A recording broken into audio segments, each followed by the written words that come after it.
Le rôle d'un administrateur Tego, c'est de s'engager pour ceux qui s'engagent. En fait, c'est la raison d'être de Tego. Représenter, on va dire, tous les adhérents qui sont dans cette association de souscription. La mission fondatrice, c'est de contribuer à faire cheminer l'association dans sa vocation. Donc nous, en tant que membres fondateurs, on a eu la première mission en fait, de définir précisément ce qu'était la vocation de l'association Tego. La mission même de Tego, donc, c'est d'être un acteur clé, sinon incontournable, de l'action sociale, évidemment en concertation et en coordination avec tous les éléments de l'écosystème, à commencer par l'institution elle-même, mais aussi les assureurs, hein, puisque Tego est une association souscriptrice.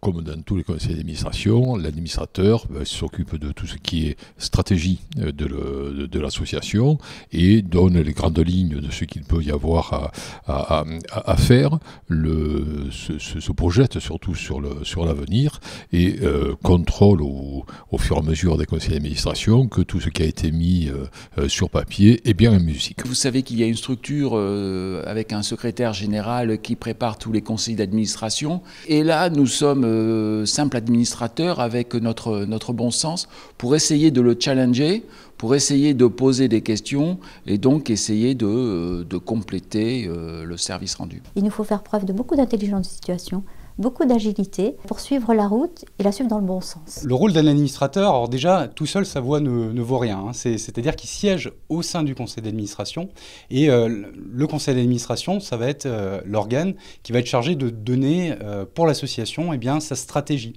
C'est-à-dire qu'on participe à des réunions au conseil d'administration, également à certaines commissions, et on va définir la stratégie de l'entreprise, et là en l'espèce de l'association. Le premier rôle, à mon avis, c'est d'utiliser son expérience et de projeter son expérience de manière à ce que ses spécificités soient prises en compte. Par exemple, les sous-mariniers, ça paraît ahurissant, mais sont quand même des gens qui partent de chez eux pendant 10 semaines, et pendant 10 semaines, leur famille n'a absolument aucune nouvelle. Moi, quand j'ai voulu le faire, ce qui m'a intéressé, c'est que je pensais être utile pour la partie communauté et défense. Alors nous, on est plus large, hein, c'est communauté, défense et sécurité. Moi, je me suis dit, je vais pouvoir apporter un peu d'expérience quand même. Pour autant, je ne crois pas qu'il faille avoir beaucoup d'expérience pour être un administrateur utile, puisque ce qu'on recherche, c'est quand même une pluralité d'administrateurs, d'une pluralité de regards. C'est ce qui est recherché au sein du conseil d'administration, c'est-à-dire que tous les administrateurs ne soient pas pareils et ne viennent pas du même univers. L'intérêt de ce conseil d'administration est d'avoir des administrateurs qui arrivent d'horizons très diverses, toutes les armes évidemment, mais voire même autre chose que l'armée, puisqu'il y a la police et les pompiers, etc.